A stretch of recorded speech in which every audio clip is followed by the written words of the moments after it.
Halo semuanya, selamat sore. Assalamualaikum. Sambil kita nunggu yang lain gabung ya.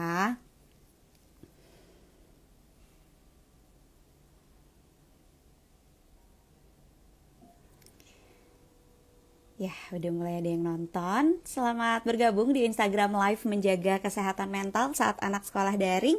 Dipersembahkan oleh Bank BJB selaku Mitra Sinarmas MSIG Live. Hari ini, seperti yang udah aku ngomongin dari kemarin, aku ditemenin sama seorang psikolog yang udah sering banget nih kita lihat sosoknya zaman dulu ya di TV. Kalau sekarang aku udah lama gak punya TV, aku nggak tahu apakah Bunda masih ada di TV apa enggak. Beliau adalah Dr. Rosemini Agus Halim, MC yang akrab disapa dengan Bunda Romi.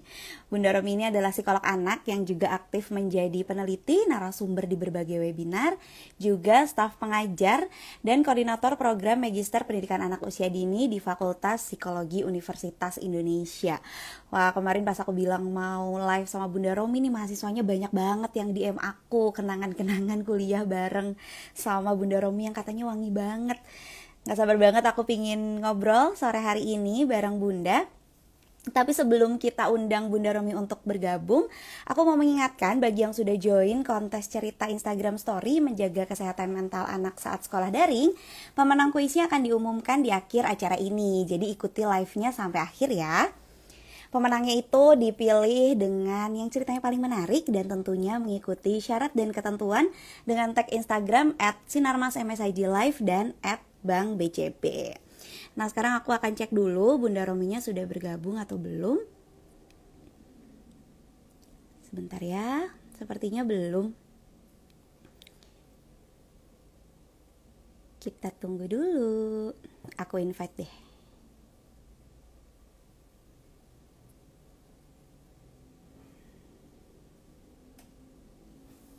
Ya, sudah aku send request.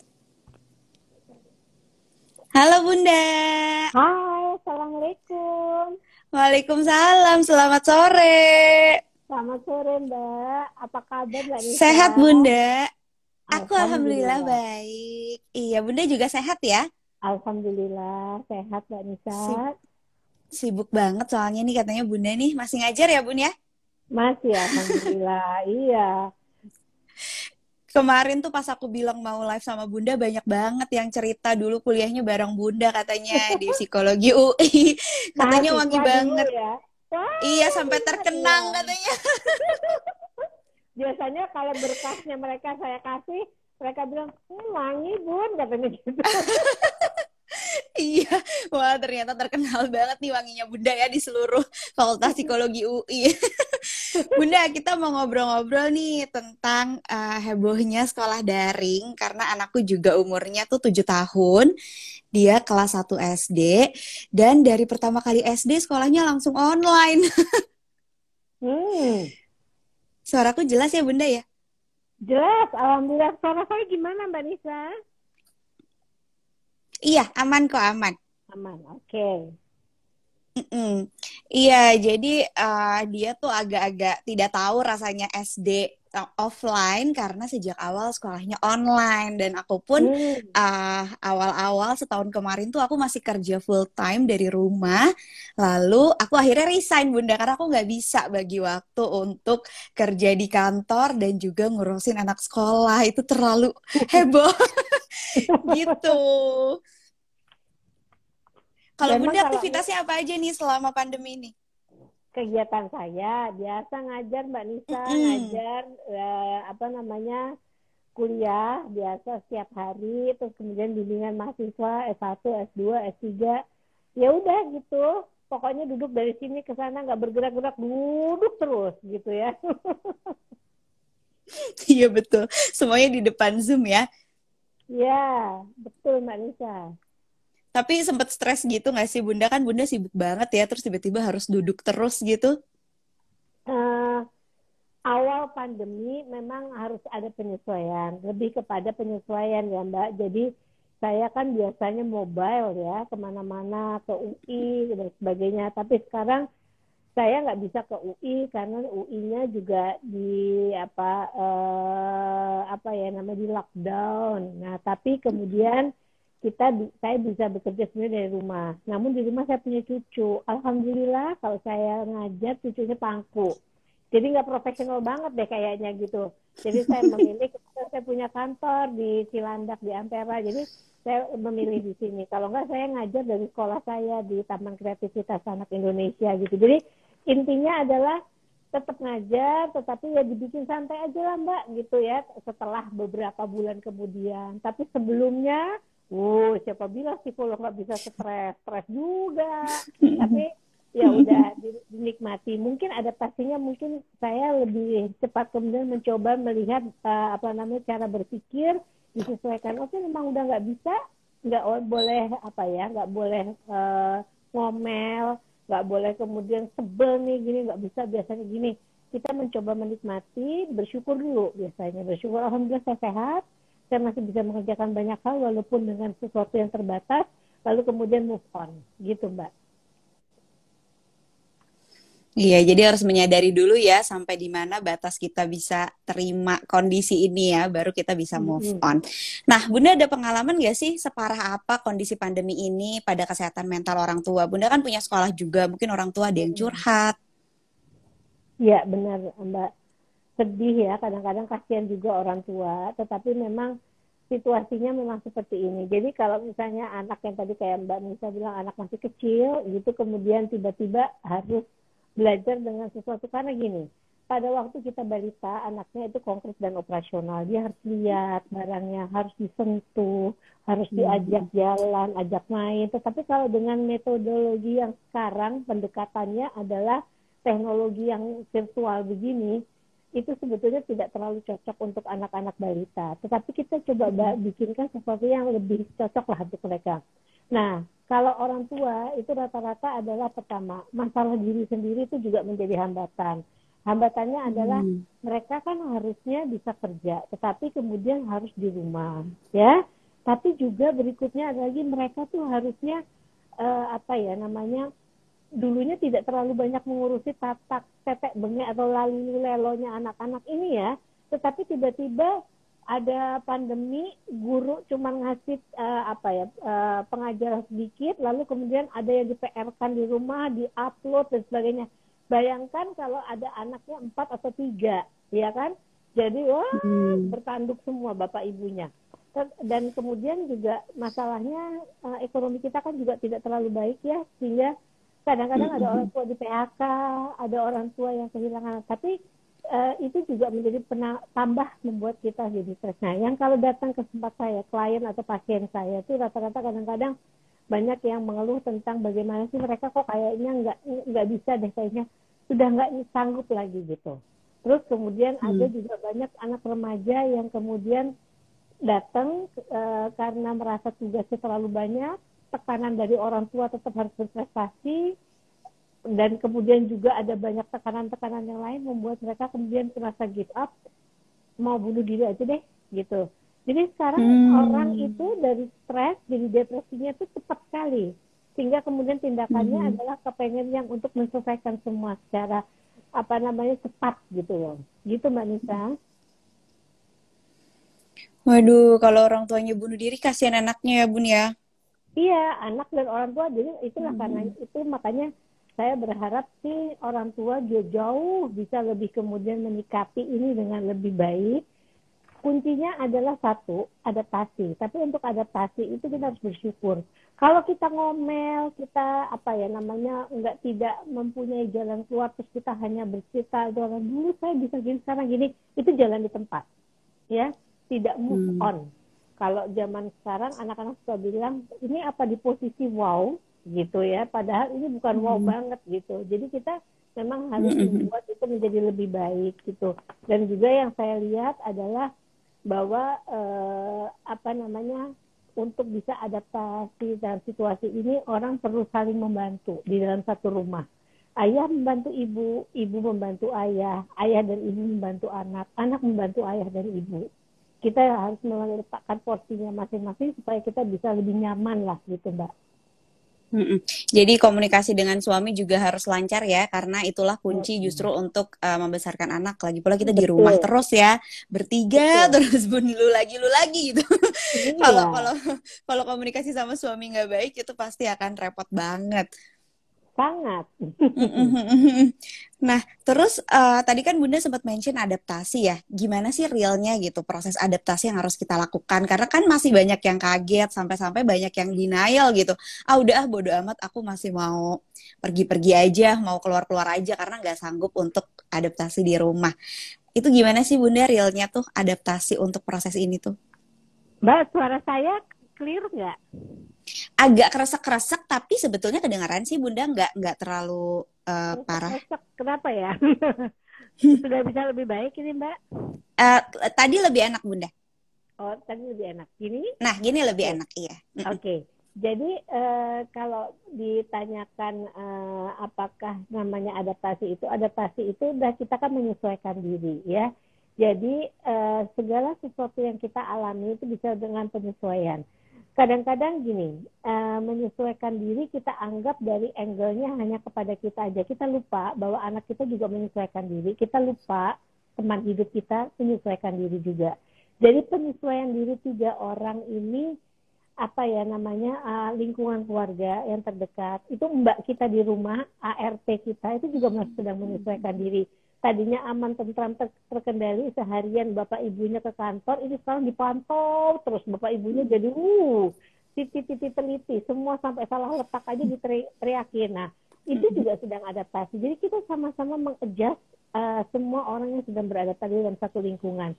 Dan juga yang kalau menurut saya mengurangi stres itu kalau misalnya kita mempunyai apa ya kemampuan untuk melihat skala prioritas mana yang mau dikerjakan dulu dan mana yang belakangan. Kadang-kadang orang mikir gini, ini saya mesti kerjain ini. Ibu-ibu itu rata-rata mengatakan bahwa banyak sekali selain urusan domestik, urusan lain itu yang harus diselesaikan dalam tempo yang secepat-cepatnya.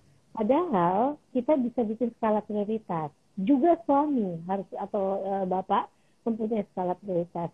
Kalau bikin skala prioritas tuh ada seperti ini Mbak Anissa. Boleh saya omongin sedikit?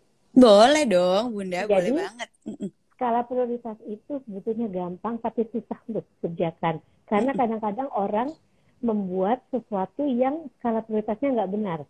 Pertama yang harus dilihat apakah ini penting dan ini mendesak. Kalau penting dan mendesak, misalnya anak jatuh, anak kemudian mengalami sesuatu yang harus ditangani segera, mau nggak mau itu harus segera. Mm. Tetapi ada juga yang penting tetapi tidak mendesak, gitu. Ada juga yang mendesak tapi tidak penting.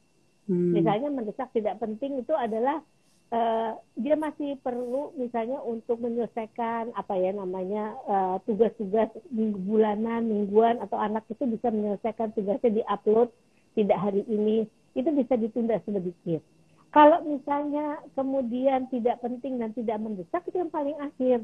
Nah, yang kalau nggak penting itu misalnya juga adalah kayak kita mesti menjawab WA orang, baca Mm. IG-nya kita sendiri gitu kan. Zaman sekarang kan zaman milenial Mbak Nisa, mau makan di foto cekrek upload, nungguin dulu kok nggak ada yang like, setelah makan selesai habis cekrek foto naikin lagi terus tungguin lagi. Nah ada kalanya kita bikin priority gitu.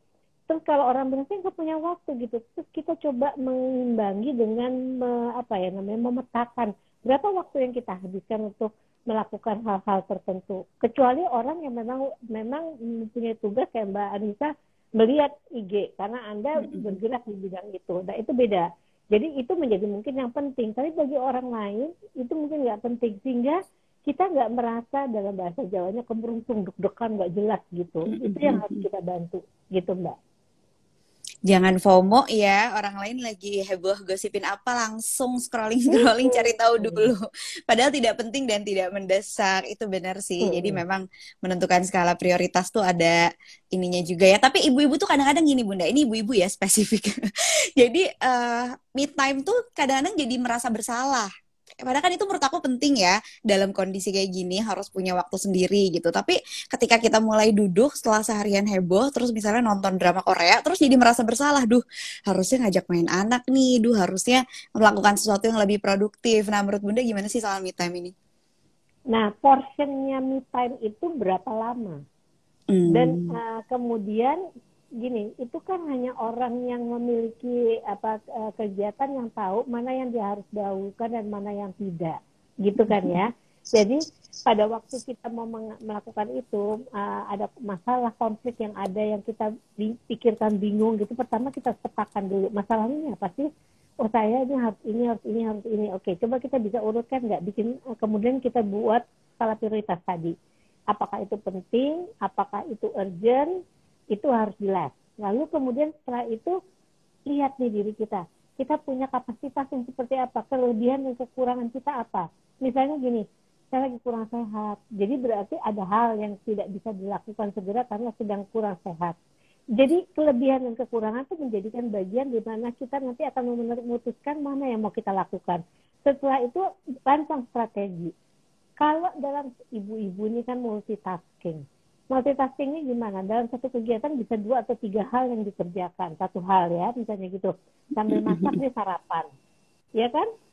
Sambil goreng-goreng. Ya, itu udah luar biasa loh. Bukan itu sesuatu yang jelek, malah bagus. Saya selalu mengajarkan sama anak saya, kalau masak untuk anakmu, sekarang kamu sarapan. Jadi kamu nggak lupa sarapan. Karena kamu mesti sehat, saya bilang gitu.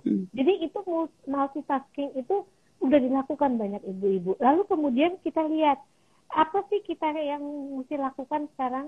Mulai dari mana dulu? Nah, kalau me time itu penting, kalau baterai itu di charging gitu ya, supaya untuk kemudian kembali bersemangat. Tapi memang harus dilihat, drakor itu berapa lama. Ikatan Cinta lah Mbak, sekarang micin. Nah, ya kan?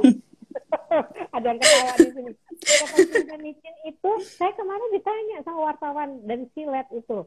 Kenapa kok jadi sampai seperti itu? Saya bilang itu kemudian membuat orang melambung-lambung tinggi. Kalau melambungnya masih bisa realitas nggak apa-apa.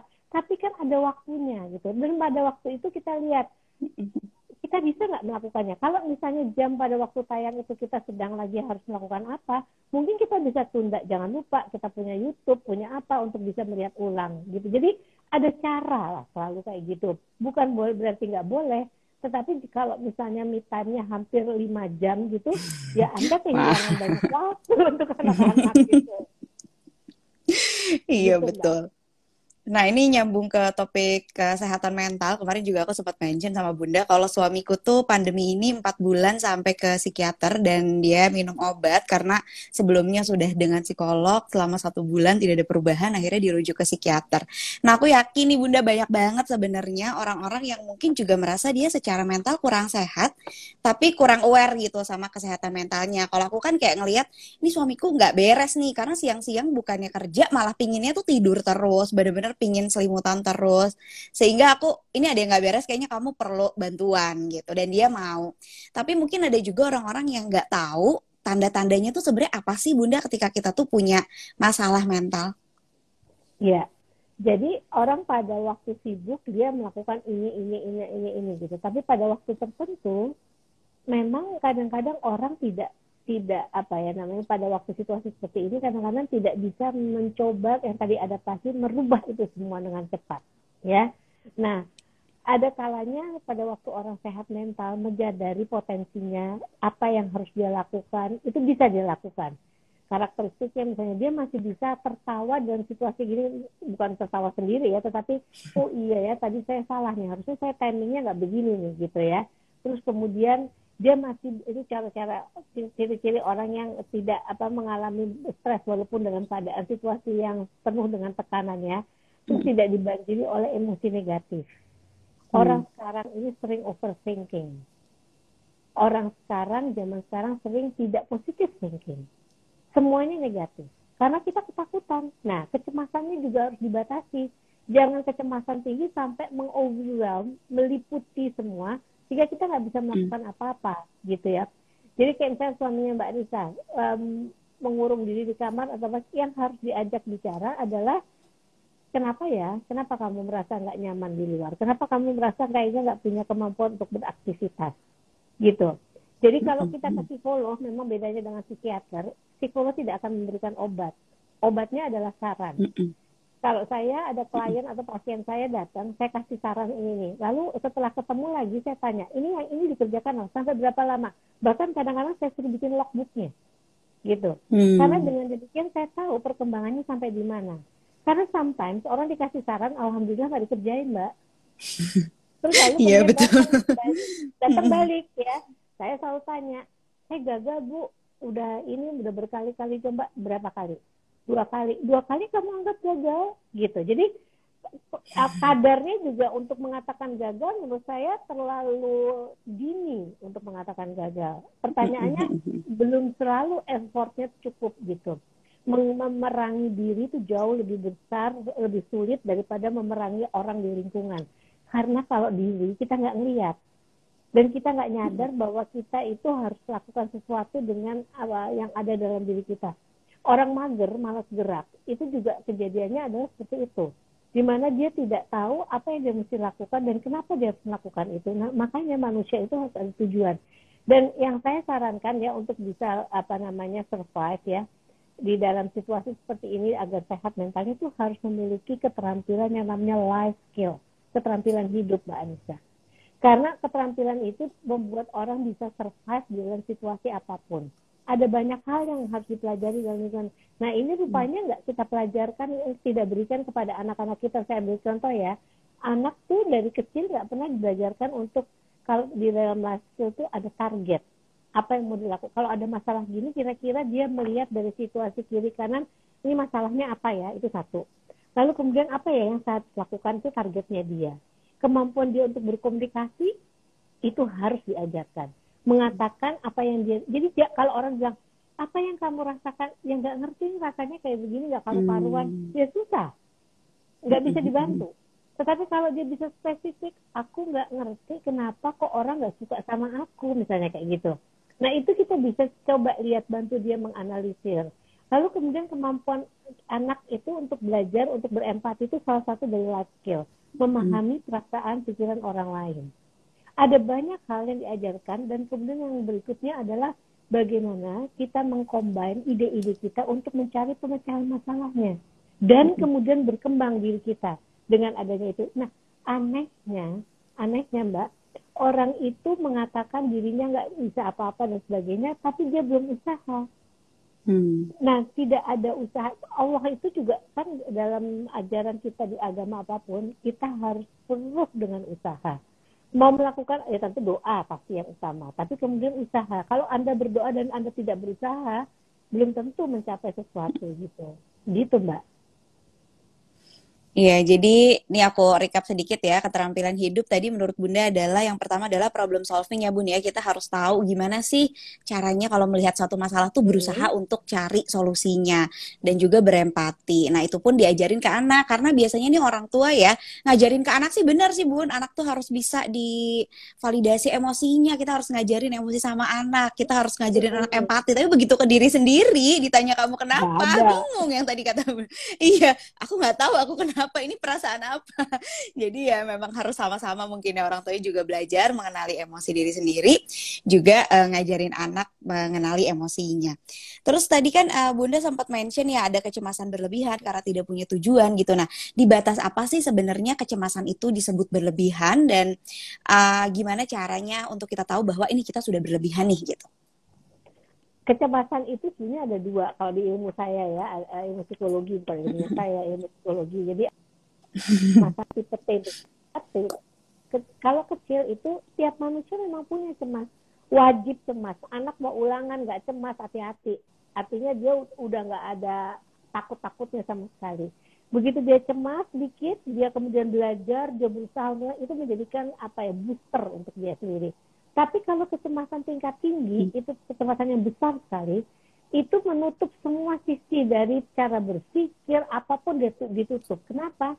Sampai tidak bisa melakukan apa-apa. Karena semua serba takut, serba nggak jelas.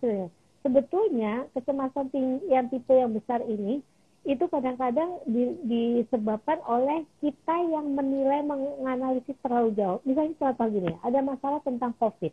Tiap hari dengar berita tentang kenaikan COVID ini. Terus kemudian ada banyak hal-hal yang kita lihat, memang kita lihat meningkat apa gitu. Ini hati-hati nih. Kalau ditelan mentah-mentah, menjadikan kecemasan yang luar biasa.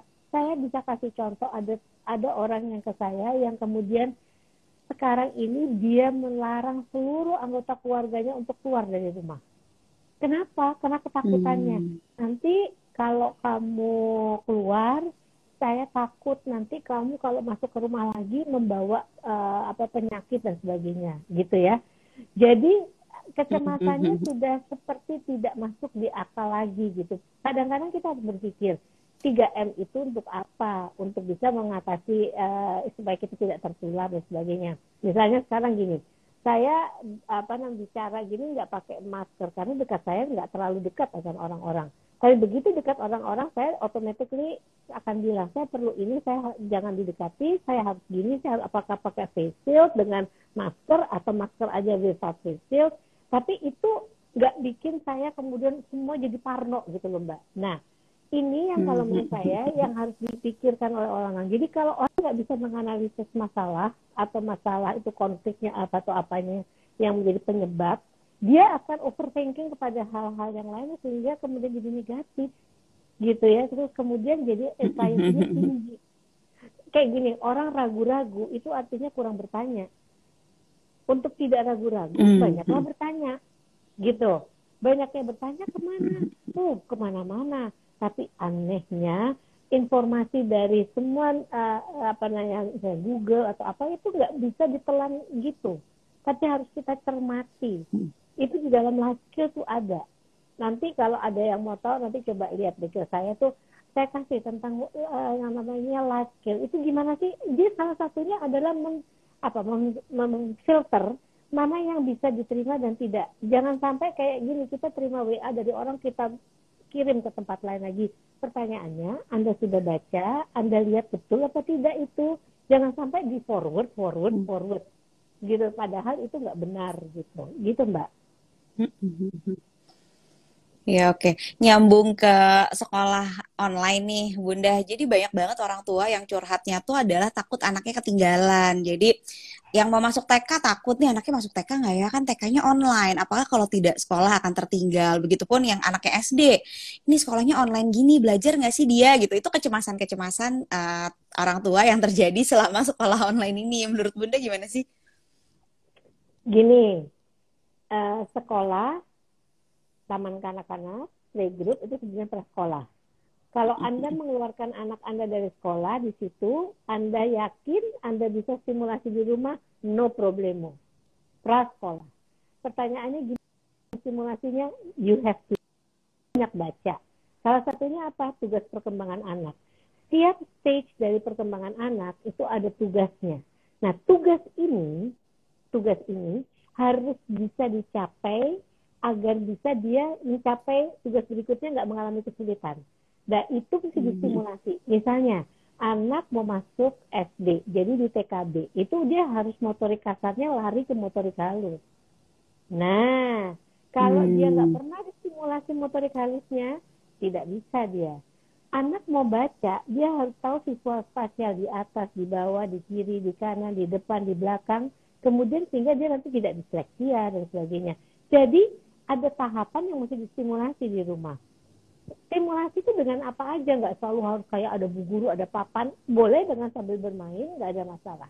Nah, pada waktu SD, tugas kita lebih berat lagi kalau Anda nggak sekolahkan anak Anda. Karena ada kalau di Diknas itu indikator keberhasilan dari setiap kelas. Nah, itu harus dicapai dari mata pelajaran, gitu. Dan kalau menurut saya, sekarang kan ada kurikulum darurat. Jadi yang di Diknas itu, yang diberikan guru sekarang, bukan kurikulum lengkapnya yang kalau kita tatap muka, tapi udah dibikin slim. Untuk kemudian bisa lebih enak oleh guru diberikan kepada anak-anak. Kalau kita mengajar anak, itu harusnya ada rentang waktu yang sangat standar, di mana kita jangan sampai bikin mereka dari sisi kesehatan matanya rusak dan sebagainya. Artinya, kita jadi kasihnya ada Kalau sebutnya ada daring, ada luring. Nah, daring itu apa, luring itu apa, itu kalau kita berikan tuh nanti ada yang diupload dan sebagainya. Tapi di-combine. Anak kecil itu maksimal misalnya setengah, anak FTK ya, setengah jam itu depannya pakai nyanyi-nyanyi, nari-nari, atau gerakan sambil duduk gitu, terus di tengahnya pelajarannya sedikit, lalu ditarik kesimpulannya apa, lalu dibilang nanti di rumah kalian bikin ya, tapi dari ini, itu udah stop gitu. Wabillahi taufik wal hidayah. Berhenti. Nggak usah lama-lama. Saya aja dosen, mahasiswa saya ada targetnya. Kalau bisa nggak lebih dari 50 menit atau jadi kalau jangan 3 jam misalnya gitu online terus. Kasihan matanya. Capek juga. Dosennya apalagi yang udah kepala 6 gini. Capek banget. Iya, duduk terus pegel ya Bunda. Bunda, aku Iya, mau betul. bacain pertanyaan nih dari followers dari Yeni, Kak. Bunda, saya ibu bekerja. Saya sering telat, bahkan kadang nggak setor tugas sekolah anak. Saya merasa insecure, merasa tidak bisa seperti ibu lain. Bagaimana cara mengatasinya? Oke. Pertama, ngomong sama gurunya. Kalau guru itu tahu apa yang ditargetkan, tapi yang nggak boleh dan no, no, no, membantu tugas anak dengan cara mengerjakannya. Orang tua zaman sekarang, kecurangan akademiknya itu tinggi karena orang tuanya yang mengerjakan. Toh juga dilihat guru, jadi biar anaknya dapat nilai bagus. Saya suka selalu mengulik hati nurani, moral orang tua. Anda mau anak Anda paham, atau anak Anda hanya naik nilainya atau angkanya tinggi? Mereka rata-rata bilang paham. Oke, kalau paham, jangan bantu. Berikan pemahamannya. Nah, guru memberikan itu. Nah, kalau Anda nggak bisa mengupload itu, tanyakan. Targetnya apa sih, Bu? Apa yang diharapkan? Itu nggak usah dibocorkan ke anak Anda. Anak Anda sendiri tahu. Lalu kemudian Anda melihat, anak Anda sudah kira-kira bisa nggak mencapai itu. Dan pada waktu harus diupload lagi, tugas, tanyakan sama guru. Bu, kalau saya nggak sempat hari ini karena saya bekerja, kapan maksimal bolehnya gitu. Ada tenggang dari guru, tenggatnya waktunya itu bisa agak dimolorin. Kenapa ada deadline? Kalau nggak ada deadline, Bu, Bapak semua, nanti semua orang nggak ngumpul-ngumpulin, kasihan gurunya kapan nilainya. Tapi kalau kita ada sesuatu dan lain hal, gunakan kemampuan bicara kita. Itu di life skill ada, di mana kita mengatakan bagaimana cara mengatasinya, dan nanti dapat informasi akan bantu banget gimana caranya itu, ya. Dan kadang-kadang mungkin datang dari diri sendiri juga ya Bun. Sebenarnya mungkin Iya. gurunya nggak ada paksaan apa-apa, sekolahnya juga nggak maksa gimana-gimana. Cuma kita aja yang membandingkan kan, kok ibu-ibu lain bisa, tapi kok aku enggak gitu. Nah, perasaan-perasaan seperti itu sih yang biasanya muncul. Itu kan ada lagunya, Mbak. Jangan-jangan samakan tuh lagunya. Aku dengan yang lain, ya kan? Iya betul. Jadi jangan samakan. Beda. Tiap rumah tangga beda-beda. Tiap orang beda-beda. Anda juga lihat anak Anda berbeda dengan anaknya tetangga atau anak teman itu. Karena itu kita juga treatment, pendekatannya juga berbeda gitu. Anda guilty feeling itu urusan Anda, bukan masalah di anak. Jadi harus dipecah. Gitu. Iya betul. Ada takutnya apa sih? Takut dikatakan orang ibu yang nggak berguna atau apa gitu. Hey, penting banget nggak orang mengatakan itu pada Anda bahwa you are good, kamu ibu yang luar biasa gitu. Penting itu dikatakan. Lebih penting mana dengan kamu di rumah memang betul-betul memberikan maksimal untuk anakmu gitu. Jadi saya kadang-kadang gini, jangan menilai diri Anda hanya untuk aksesorinya. No. Anda lebih baik ke kontennya. Itu. Saya punya waktu sedikit. Yang tadi saya bilang, cara memecahkan masalah itu harus lihat potensi diri, kelebihan dan kekurangan saya. Saya orang bekerja, saya punya waktu cuma segini, tapi saya mau maksimalkan untuk anak saya. Good. Apa yang bisa kita lakukan maksimal? Gitu. Makanya prioritinya dijelasin.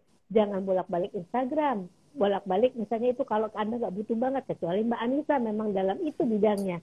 Jadi ada portion yang harus dilihat gitu. Terus kalau misalnya ada ibu-ibu tuh yang kadang-kadang bolak-balik kembali ke saya nggak anti drakor, saya nggak anti ikatan cinta atau apa. Saya ditanya kok tentang itu, sampai saya harus nonton ya itu ya. Tetapi intinya gini, jangan itu kemudian menjadi sesuatu yang lebih banyak porsinya dibandingkan tugas kita yang lain, gitu. Kalau Anda ketinggalan pada waktu itu, Anda tahu teknologi udah segitu hebohnya, YouTube itu ada terus. Tinggal klik itu pada waktu Anda senggang atau Anda tidur, anak-anak Anda udah tidur semua, you are free, and then you can watch the movie. Gitu menurut saya. Ya, balik lagi ya ke kontrol diri juga ya, Bunda ya, harus tetap tahu batasan-batasannya tuh apa gitu. Lalu ada dari Ya, Tia ada yang nanya Agustia. nih. Iya, gimana? Iya, Bunda ada dulu yang boleh? nanya. Iya, ada yang nanya nih Mbak, life skill diajarkan dari usia berapa? Mm. Dari balita. Dari Iya, lahir. dari balita. Jadi misalnya gini ya, saya ngelihat anak ya, ini kebetulan di sekolah saya Mbak Nisa. Jadi waktu itu anak itu masuk belum kenalan sama teman-temannya, dicuekin sama teman-temannya. Anak ini kecil, memang kecil sekali, kurus gitu, dan teman-temannya lebih gede dan lebih gesit gitu. Cuman yang hari pertama dia diam, hari kedua, hari ketiga dia analisis. Ini life skillnya dia.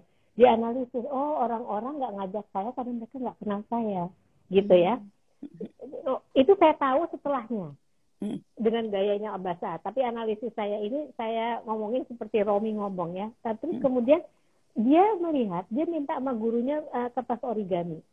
Ini belum sampai 4 tahun, belum sampai 5 tahun anaknya. Origami itu dia bikin seperti kayak ini ya, kotak-kotak yang bisa digini-gini di tangan gitu. Dia bilang sama temannya, aku dong punya gini gitu. Teman-temannya dia belum kenal atau temannya yang belum kenal dia. Lalu temannya mendekat ke dia. Apa itu? Ini kayak gini, bisa gini, kayak bisa dimakan tangan kita gitu. Mau nggak aku ajarin? Jadi pertama dia memetakan masalahnya. Oh, temen nggak mau ke saya karena dia nggak kenal. Satu. Yang kedua, bagaimana caranya ya saya untuk bisa mau kenal sama dia? Dua. Ketiga, dia omongin. Kamu mau nggak belajar ini? Kemampuan komunikasinya. Lalu ide itu adalah dia dapat dari ibunya. Dulu diajarkan sama ibunya. Dia praktekkan di sini, dikombin dengan menyelesaikan masalah ini. Lalu kemudian dia mengempati. Tadi temannya, oh ya teman saya nggak salah, dia karena nggak kenal saya maka dia tidak mau gitu. Lalu setelah itu dia ajak temannya untuk belajar itu dan kemudian dia jadi teman dan jadi apa ya, leadernya dari anak-anak itu. Anak si kecil kurus itu. Jadi can you imagine kalau kita memiliki life skill, kita bisa mengatasi masalah. Jadi dari usia dini, dan itu nggak akan bisa kalau kita tidak ajarkan dan kita contohkan pada anak-anak kita. Dia tahu targetnya, dia harus menarik teman untuk kenal dia. Nah anak zaman sekarang kalau misalnya kayak begitu kan guling-guling, nangis karena nggak ditemenin teman atau ngadu ke gurunya. Anak ini nggak mengambil langkah itu, dia analisis gitu. Misalnya seperti itu Mbak. Mau nggak Mbak pertanyaan yang belum ada tadi Mbak Anissa? Iya, ini anaknya ngambek nih, Bun, kayaknya. Tia Agustia, Bunda gimana mengajarkan anak yang saat kesulitan memahami pelajaran malah ngambek dan kabur, kayak yang Bunda sebut tadi nih. Terima kasih, Bunda. Iya. Jadi anak jadi nggak suka belajar karena belajar itu membuat dia nggak nyaman, gitu. Kita harus bikin situasi belajar nyaman, gitu. Misalnya gini, nah kalau kamu cepat selesai belajarnya, kita coba yuk, nanti kita melakukan apa gitu. Jadi dia punya semangat luar biasa, misalnya seperti itu. Dan pada waktu gini, dulu zaman sebelum pandemi, kita larang anak pegang gadget, ya. Kita larang anak megang gawai. And right now kita malah provide anak dengan itu. Kita minta anak mengerjakan itu. Betul nggak Mbak? Artinya apa coba? Artinya sebetulnya ada peralihan. Nah sekarang gimana rambu-rambunya?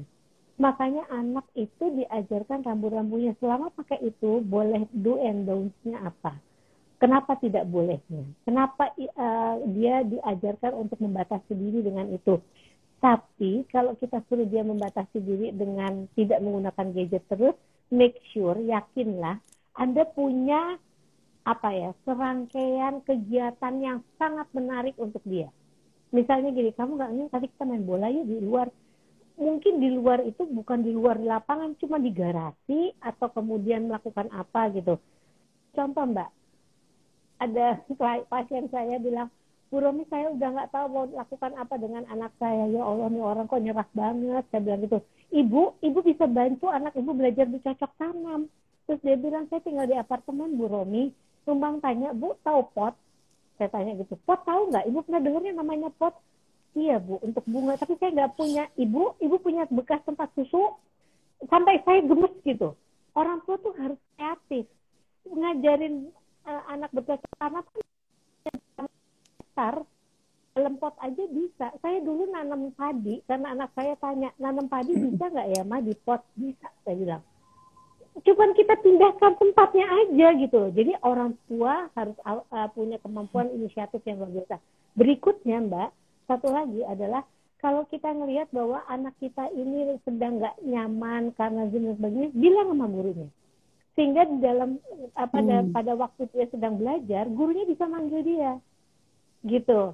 Hey, tadi katanya siapa ya yang coba ambil cerita di rumah tadi dia bikin sesuatu yang baik apa? Sehingga gurunya mengangkat dia, pasti dia akan rindu sama gurunya untuk selalu dipanggil, gitu Mbak.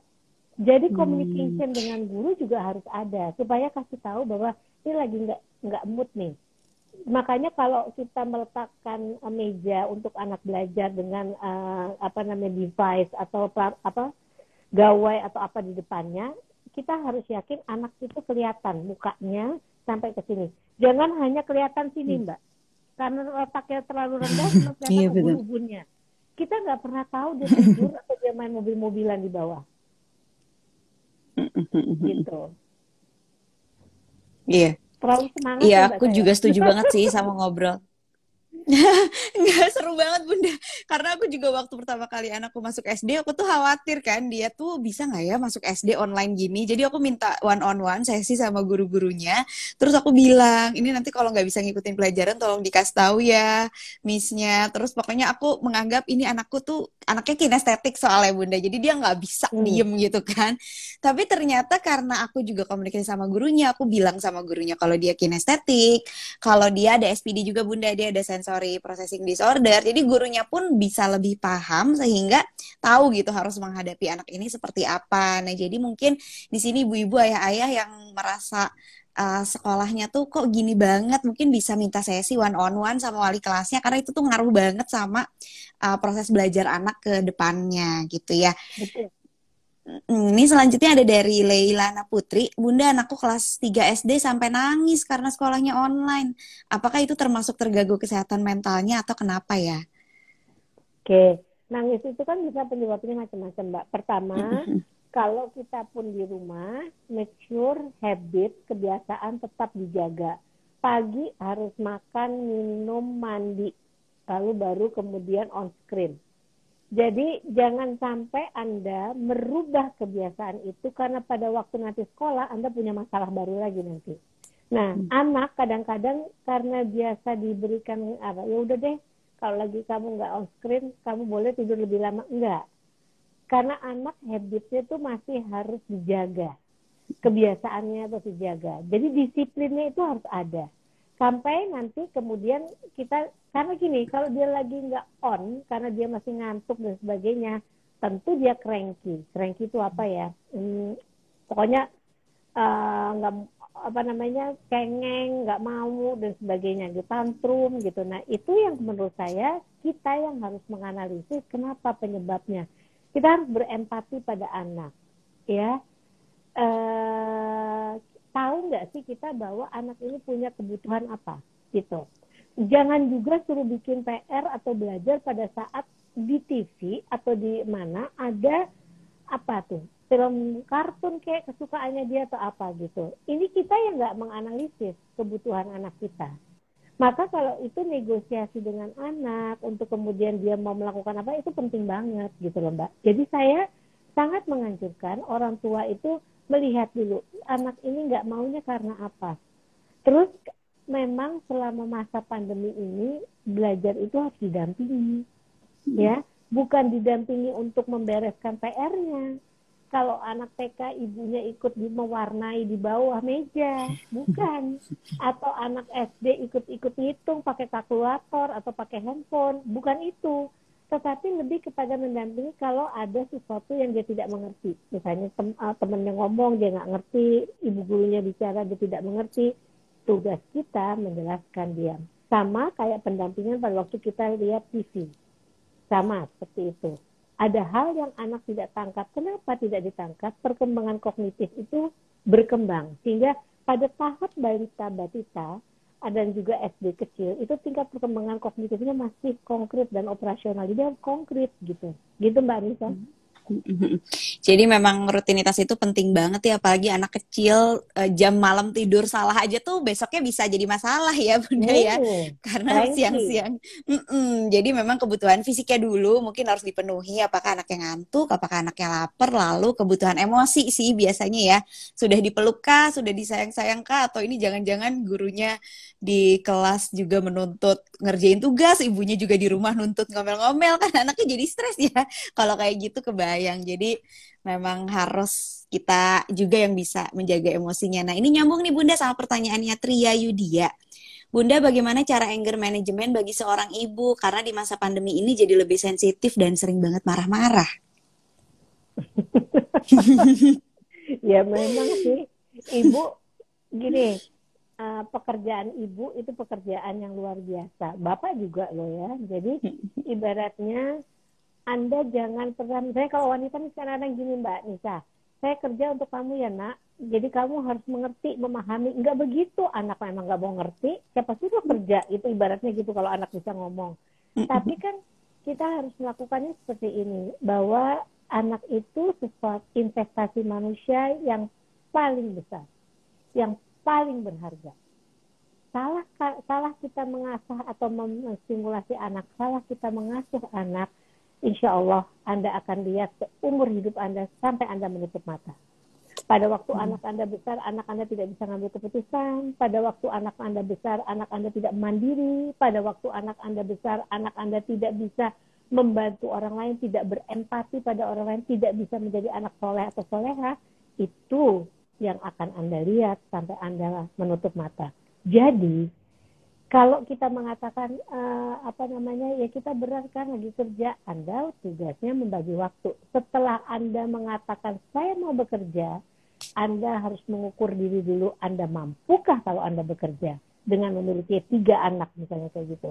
Kalau Anda mampu, Anda ambil itu, ya Anda harus komit gitu ya. Tapi juga kita bisa mengatakan bahwa kalau di rumah ada yang bisa kita delegasikan, kita bantu delegasikan. Tetapi jangan pulang berangkat kerja, Mbak titip anak ya. No, tugas perkembangan anak ada di tangan orang tua. Kalau saya selalu mengajarkan orang-orang yang ke saya, selalu bikin program untuk anak-anak kita di rumah. Kasih ke si Mbak hari ini adik belajar warna ya Mbak. Ini lagu-lagu tentang warna, tinggal ditekan ini bunyi lagunya tentang warna. Ini mainannya yang berwarna. Hari ini yang paling penting 3 warna Mbak, merah, kuning, hijau.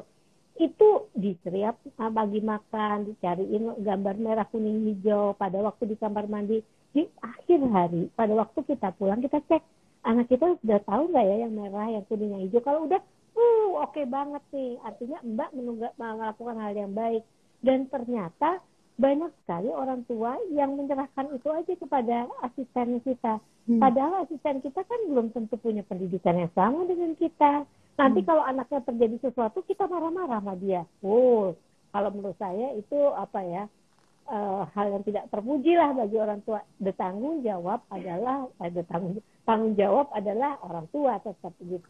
Gitu Mbak Anissa. Wah, iya sih emang berat banget. Jadi aku juga mau jangan berat, punya anak. Mbak. Jadi orang tua harus bahagia. Ya, harus happy ya. Harus menyadari kemampuan sih Bunda sebenarnya. Ya, nah ini menarik banget nih pertanyaannya Bunda dari Eva. Bun, siswa-siswa yang gak cemas kalau gak punya nilai gimana ya? Anak gak ngirim tugas tuh biasa aja. Beda zaman saya dulu telat ngumpulin tugas sudah takut. Sekarang gak sedikit siswa yang gak takut gak punya nilai. Daya juang dan motivasi untuk belajar kayak kurang. Nah, itu namanya motivasi akademik, Mbak. Motivasi akademik itu dipengaruhi oleh faktor internal, eksternal, dan amotivation. Tidak memiliki motivasi. Nah, yang harus kita tumbuhkan sebagai orang tua adalah ada motivasi internal. Internal itu apa? Mengatakan kepada dia ada rasa puas kalau dia paham sesuatu. Gitu. Kalau dia, makanya gini, ini sangat tergantung dari pola asuh kita. Kalau kita selalu bantu dia, saat kita nggak bantu dia, dia nggak melakukan apa-apa. Sehingga dia kemudian mengatakan, aku kan nggak ada mama, jadi aku nggak bisa bikin PR. Blamingnya kepada orang lain. Tapi kalau kita tahu guru memberikan tugas, itu disesuaikan dengan usia. Jadi insya Allah tugas itu sangat cocok dan sangat tepat untuk anak usia itu. Makanya apa ya, harus diajarkan gimana caranya membuat itu. Misalnya gini, mengoperate teknologi virtual itu harus kita ajarkan dulu kepada anak.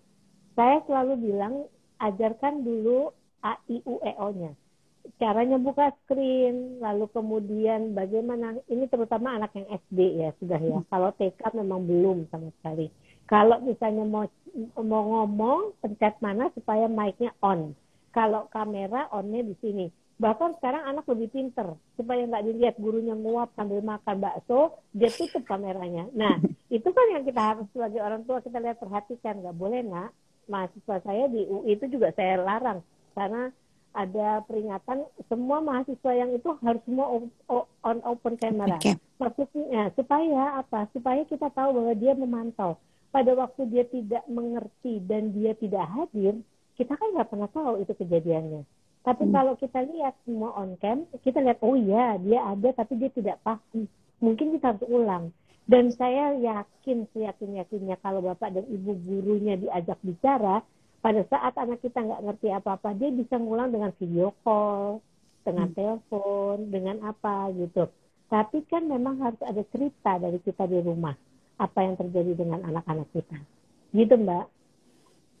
Iya, betul banget sih. Jadi komunikasi sama guru juga penting sekali ya.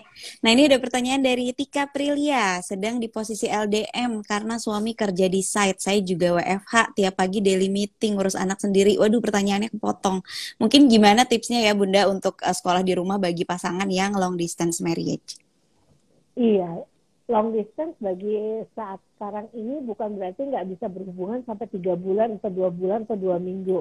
Anytime you want to reach your children, it can be. Dengan cara apa? Anda bikin video call, Anda telepon, memang tidak ada touch. Tetapi memang ada perhatian. Misalnya gini, saya juga tidak terlalu suka kalau ibu dan bapak itu membagi PR matematika dengan bapak, PR ini dengan ibu, no. Kalau di SD mungkin masih bisa semuanya ngerti. Kecuali nanti tingkatnya udah lebih, itu memang ada kalau ibunya dari IPS, bapaknya dari IPA mungkin itu. Tapi waktu itu anak-anak kecil, kita harus bisa saling mengisi. Lalu kemudian bapak kan nggak 24 jam kerja ya, kan ada waktu jeda. Nah pada waktu jeda itu kemudian kita udah bikin planning untuk kemudian dia ketemu anaknya dengan entah Zoom, entah apa namanya Google Meet atau apa platform apa saja. Kemudian platform itu punya fitur-fitur. Kita bisa pakai itu untuk menjadi bagian dari untuk menerangin dan ngajarin anak kita. Ada deh cara pasti. Dan ini kan bukan eranya surat-suratan. Jadi ada cara yang lebih ringkes untuk bisa ketemu anak kita gitu. Memang tidak ada touch. Tapi at least perhatian itu masih bisa didapat. Gitu, Mbak? Iya, Bunda nggak kerasa nih kita udah 1 jam. Aku mau rekap pembicaraan kita sore hari ini. Seneng banget bisa ngobrol-ngobrol. Banyak banget yang komentar, materinya bermanfaat sekali karena relatable ya sama kondisi sebagai orang tua. Nah, aku kalau boleh rekap sedikit itu sebagai orang tua di masa pandemi ini, nemenin sekolah anak daring, kita harus sesuaikan ekspektasi karena sekolah online tentu beda dengan sekolah offline, materi dan kurikulumnya juga tadi Bunda bilang sudah di-slimkan sekali ya, jadi lebih sedikit dan mungkin nggak lebih berat buat anaknya. Terus juga sebagai orang tua harus tahu batasan diri, selain tahu kapan harus istirahat, juga harus tahu kalau udah kelamaan me time, jangan sampai me time-nya 5 jam, nanti banyak kehilangan waktu yang seharusnya bisa dibikin lebih produktif. Yang terakhir, buka komunikasi selain dengan suami, juga dengan guru di sekolah, karena ngaruh banget guru di sekolah itu dengan bagaimana nanti anak kita menjalani hari-harinya di sekolah. Nah, kalau di sekolah anakku tuh ada ininya juga Bunda, jadi pendampingan psikologis selain untuk anak, jadi ada juga untuk gurunya. Jadi gurunya juga dikasih rutin pendampingan psikologis. Tapi aku yakin banget nggak semua sekolah sama, dan untuk bisa pilih sekolah yang value-nya sama kayak kita itu sayangnya butuh biaya yang nggak sedikit. Jadi memang pendidikan anak itu harus disiapkan dari jauh-jauh hari. Nah, ini aku selalu menekankan terutama untuk ibu-ibu yang nggak punya penghasilan sendiri ya. Kita pernah mikirin nggak sih kalau misalnya suami harus tutup usia lebih dulu, nanti gimana anak melanjutkan sekolahnya sampai kuliah. Nah, ini harus dipikirin banget juga karena pendidikan anak itu sangat penting dan memang tanggung jawab kita sebagai orang tua sampai dia kuliah nanti. Begitu Bunda, ini terakhir dari kudu siap mental ya. Memang kalau punya anak, jadi kepikiran kalau punya anak harus siap finansial juga. Bener banget yang tadi Bunda mention, mau kerja tapi anaknya 3. Itu yang dipikirin jadi banyak banget. Selain harus bisa bagi waktu, juga harus bisa membagi finansialnya gimana. Nah, untuk solusi lebih lanjut untuk proteksi pendidikan anak ini, bisa menghubungi Bank BJB di @bankbjb atau @sinarmas MSIG Live untuk pencerahan lebih lanjut. Bunda, sekarang aku mau ngomongin pemenang kuis ya. Kemarin tuh habis kuis IG Yuk, Story. Yang pertama itu ada @denidrama08, lalu juga ada @selakserindu_alma, dan yang terakhir ada @triani719. Selamat untuk pemenang, nanti akan dihubungi langsung oleh @bank BJB atau @sinarmas MSIG Live. Aku mau pamitan, ya ampun udah 1 jam Bunda, nggak kerasa banget ya ini kita ngobrol-ngobrol seru sekali. terima kasih Bun, sama-sama Mbak Anis. iya Ini Bunda ada mungkin yang ada. bilang jaringannya juga loadingnya susah, kasihan. Nanti mungkin bisa dilihat di mana Mbak Anis? Iya, nanti juga akan di-save di IGTV aku dan di-save juga di IGTV-nya Bang BJB dan Sinarmas MSIG Live. Jadi bisa ditonton lagi sambil dicatat-catat mungkin karena dari tadi juga aku nyatet loh Bunda. Bermanfaat Oh, banget. Iya, aku tuh soalnya aku tipe orang tua yang nggak bisa kalau nggak ketemu psikolog. Jadi aku memang rutin ketemu psikolog 3 bulan sekali untuk diingatkan lagi tujuannya tuh gimana sih untuk punya anak tuh. Karena nanti kita kalau nggak kadang-kadang tuker-tukeran suka lost handphone gitu ya. ya. Tukeran nomor handphone ya Boleh, Mbak. boleh banget. Boleh banget Bunda, karena aku seneng banget bisa ngobrol-ngobrol kayak gini. Ini juga beberapa orang bilang dari Nurs Bibi, sharingnya menyenangkan sekali. Lalu ada yang bilang, terima kasih sharingnya, di save ya, Alhamdulillah mencerahkan banget. Wah, seneng banget. Oke Bunda, kalau gitu aku tutup ya live-nya. Terima kasih. Iya, Assalamualaikum. Alhamdulillah, semoga bermanfaat ya Mbak ya. iya, senang sekali. Terima kasih juga untuk teman-teman yang udah nonton menjaga kesehatan mental saat anak sekolah daring bersama Bang BJB dan Sinar Mas MSIG Live. Terima kasih untuk Bunda Romi untuk sharingnya yang sangat-sangat bermanfaat dan membukakan mata. Sampai jumpa di lain kesempatan. Dadah!